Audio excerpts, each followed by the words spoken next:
नमस्कार, मैं पिंटू सिंह यादव आप सभी का स्वागत करते हैं। दोस्तों, आज हमारे साथ मौजूद है रहमान जी, जो कि हारमोनियम बजाएंगे और आज हम लोग एक गाना गाने वाले हैं जो कि काफ़ी ज़्यादा फेमस है और उस गाने का नाम है हंसेलू तब भाग हमार जान जाए, जो कि पवन सिंह का ये गाना है। तो रहमान जी हमारे साथ हारमोनियम पर साथ देंगे, तो चलिए शुरू करते हैं।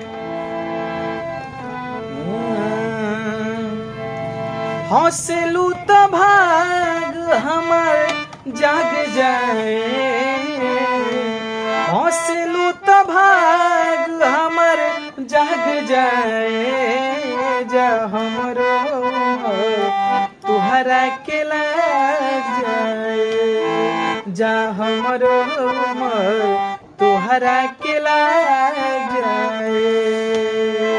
हंसेलू त भाग हमर जाग जाए, हंसेलू त भाग हमर जाग जाए, जा हमरो तुहरा के लाग जाए, जा हमरो तुहरा के लाग जाए।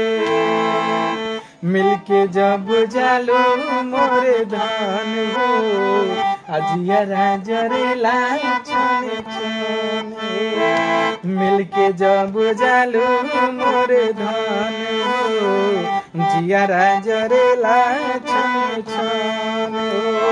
रहेलू तू सोझा दुख भाग जाए, रहेलू तू सोझा दुख भाग जाए, जा हमरो तुहरा के लाग जाए, जा हमरो तुहरा के लाग जाए।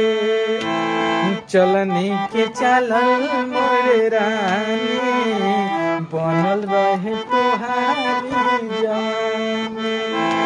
चलनी के चलल मोरे रानी, बनल रहे तुहारी जवानी।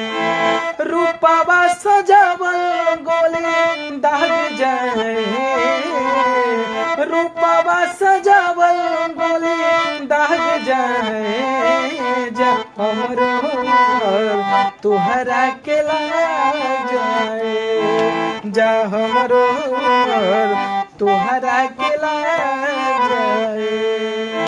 हंसेलू तो भाग हमर जाग जाए, हंसेलू तो भाग हमर जाग जाए, जा हमरो तुहरा के लाग जाए, जा हमरो तुहरा के लाग जाए।